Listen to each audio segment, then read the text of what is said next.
a session presented by AWS. Please welcome the Managing Director of Travel and Hospitality at AWS, Stephen M. Elinson, and Senior Vice President of Experience Engineering at Expedia Group, Rick Fast, in discussion with Skift X Research Editor, Dan Marcec.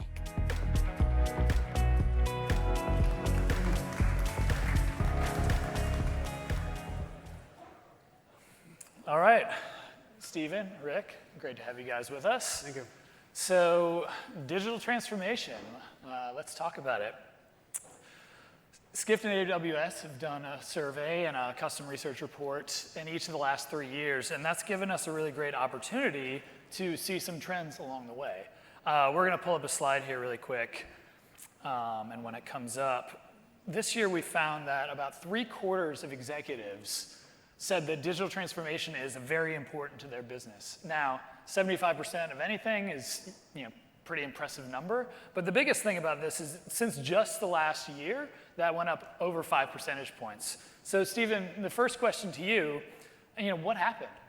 What's going on just in the past year that's made digital transformation, companies are prioritizing it more, they're recognizing the importance. Well, what's going on here? I would say I'm not surprised. It aligns with what I hear directly from customers, many of which are presented here in the audience today. Primarily, I think it's the experience that they had over the last 2 years. This idea of digital transformation, some customers will tell me felt a little buzzwordy, like they didn't understand exactly what it meant, but it's the impact of the pandemic that made them have that realization. So it's much more tangible. People used to think it meant like a shift or maybe an evolution, but they're recognizing that the true definition of transformation means a behavioral change or like a business change, right? Things just can't continue to go on the way that they were going on previously. Of course, with me, then the conversation tends to go down the path of the cloud, and there's 2 features or benefits that then customers usually will speak to me about. The first is elasticity, and the second is flexibility. So elasticity, for those that don't know, is the ability to scale up and scale down near instantaneously. For anybody who was running like a property management system or other solutions, while you were not having customers come and stay at your property, you understand the value of what elasticity could actually bring for you. I think one of the best examples we have in the report actually comes from Malia Hotels, who put on a promotion in order to recognize frontline workers. They gave away 20,000 room night equivalents over the course of 10 different days, so roughly 2,000 room nights each day. They were not able to forecast how customers were going to respond to be able to participate in the promotion. And so they built an elastic promotion engine using the cloud. The system was able to instantaneously scale up and handle the demand, and then immediately deprovision itself and scale back down. So they only paid for the value of the promotion that they actually executed. The flexibility, as I described, really talks about that scale, but from like a horizontal perspective. This can best be seen as the ability to shift your resources to solve really interesting business problems. John Murphy from ATP Co. actually talks about the fact that as a result of him not running his own data center, he's able to shift his resources dynamically and align them into the individual business units.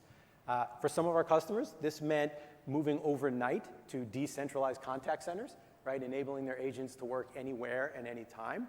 Others of our customers actually added new channels of distribution, making connections to partners like Expedia to be able to reconnect to their customers or connect to new customers, as the case may be.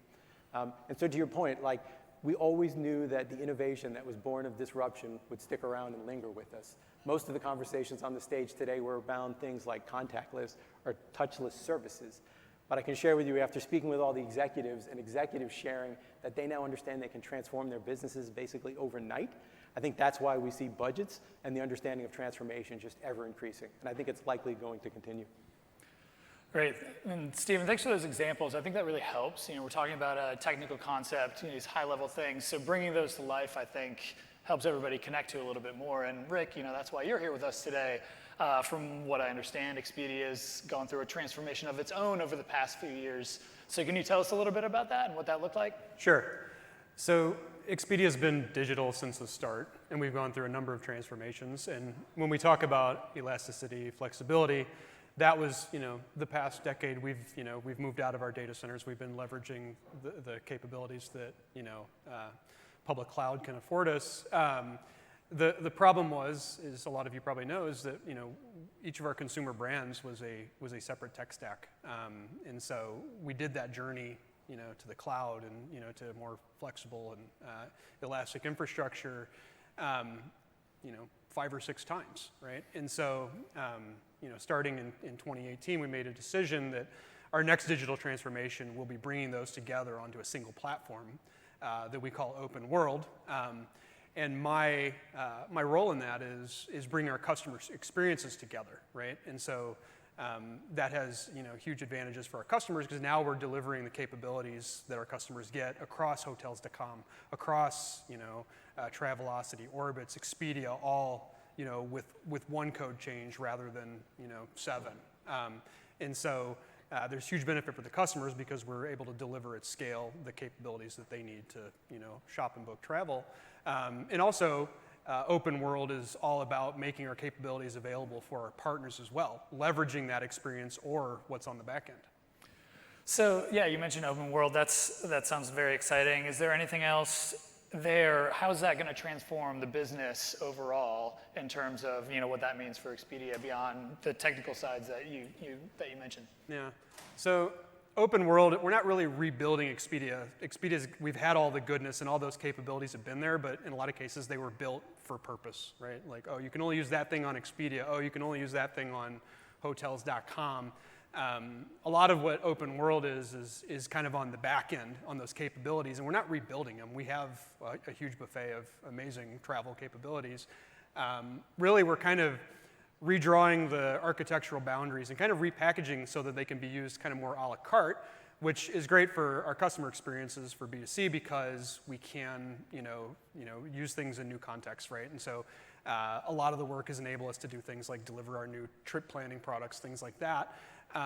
But more importantly, those capabilities, now we can offer a lot of those to external partners that want to bring their own experience but just leverage our back end. And so we've got a lot of cases where we've actually been able to kind of sell these things more a la carte, and you can integrate it with your existing stack. Cool. So that's a really good description of kind of how it works and broadly what the benefits are going to be. What are some examples, specifically kind of on the consumer side? Where are some places that we're going to see this manifest? For me as a traveler, as I'm booking through any of Expedia's sites now. I think the best example I'd say right now is, so when we think about the fact that we're bringing these traditionally separate travel brands together, we're bringing together the data. And the more of that data we bring together, the better we can personalize the experiences. And so one of the big swings that we're taking right now in the consumer space is what we call smart shopping. And so it exists now in lodging. It's something that we're extending to flights within the next year. But if you've used a travel website in the past, we give you like every possible permutation of the rooms and is it cancelable? Is that free breakfast, et cetera? Do you pay now? Do you pay later? We give you like 8 million options, right? Smart shopping, we're kind of coalescing it and kind of allowing you to say, oh, add $5 for breakfast, et cetera. Like giving it to them in a way that they can kind of, just pick what they need in a more kind of normalized way. But the nice thing there is, yes, it's a better shopping experience, but it's built on top of the Open World platform where we've converged that customer data, we've converged our ML and AI capabilities, and so we've already started launching, much more personalized, offerings, in our lodging flows built on top of that platform. And so that's great for our existing customers on Expedia, but with the convergence of the customer experience we're talking about, we were able to deliver that immediately to Hotels.com, which was something that we were unable to do in the past. Oh, that's great. And I can relate to that, as a customer, obviously, using several of Expedia's sites, now knowing that my information is going to be all together in one place. That's pretty exciting. And also to your point about smart shopping, we've all been down that road looking for a hotel room or something like that, and you see incremental prices of like $5. You're like, what's the difference here? What am I looking at? So that's pretty exciting to see all of that come together, especially across all those different places. You mentioned one other thing. Obviously the people in the room are also your customers as leisure travelers and business travelers, but also as industry partners. So what are some examples there that you can speak to that this new Open World initiative is going to help serve the industry? Yeah, so outside of our kind of template solutions that a lot of financial institutions, airlines, et cetera, have leveraged, the Open World platform is really the core of our back end and making that so it's easier to onboard and easier to leverage in a more a la carte manner. And I think the best example is something we actually just launched with a partner last week, which is, we've always had a kind of best-in-class fraud platform. So if you book on Expedia, like our fraud platform is, it's there, it's watching over all of our transactions, but it's always been kind of coupled to, our transactions. And a lot of folks in the industry have wanted to leverage it because of its power. And we just launched our fraud platform as a service that allows partners to integrate, with their own experience and their own, booking technology, but just to leverage the goodness of our fraud platform, kind of decoupled from everything else on the Expedia platform. And so that's one of the first of many capabilities we're going to be launching on Open World to kind of help, power travel everywhere. That's awesome. Well, again, like I said to Stephen, it's great to hear those experiences because that helps us bring all of this to life. You gave us a good indication of what your journey looked like, and obviously digital transformation is going to be a long journey and a different journey for most companies. We pulled this stat up on the screen to illustrate that it's going to be an investment. It's going to be an investment of time and money and resources. And the good news is that 86% of travel companies told us that they've increased their budgets for digital transformation over 2019. And not only that, but 2/3 of those said they increased those budgets by more than 6%. So it's not just, a dollar here, a dollar there, a percent here, a percent there. They're really ramping up what they're putting into this. So, Stephen, as these companies are going through these journeys, at whatever pace they are, what are some ways that they can approach integrating these new solutions with their legacy systems that they can't necessarily just abandon recklessly? They have to be thoughtful about this over a long period of time. How can they work through that process and keep the customer experience at the center all along the way? I think Rick did a great job of describing what I would call continuous transformation or retransformation, which was really interesting to hear his piece. I think in the study, one of the most powerful stories that really tells this well comes from Michael Leidinger, who's the CIO from Hilton Hotels. And he famously is going to coin this term about not being able to innovate around the core, that you have to actually attack those core systems. So the story that Michael shares is he was dealing with a multi-generational legacy central reservation system, and it was hampering the innovation for himself and for his team. And so he chose to do a digital transformation and to re-architect and rebuild the entire platform on the cloud for the benefits of scale and flexibility and elasticity that we described earlier. The result was the ability for them to be able to unlock data. Now, if you haven't seen the commercial lately, it's a really powerful commercial. Hilton is the first brand to be able to offer confirmation of connecting or adjoining rooms at time of reservation. That doesn't sound like that's transformational, but if anybody's ever tried to travel with their family or actually work the front desk like I did when I was a lot younger, you understand how transformational that is. I mean, gone are those frequent and frantic calls to the local properties continually up until the time of stay, like trying to obtain confirmation that you knew your family was going to have the rooms that you wanted. So something as simple as that really does enhance the overall customer experience, but also improve the operational efficiency. And so I think from both Rick and from others, we can learn that you can't innovate around that core. You have to find ways to build projects that allow you to attack those vulnerable or inflexible systems that you have in order to really unlock that innovation that's inside your own brand. Right. And we talked about this a little bit in the report. Why is it so important for companies to look at this as a cultural transformation and not just a technical transformation?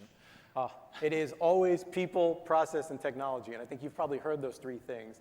But the key is that it's always in that order, right? It's people that run the business and people that make the community.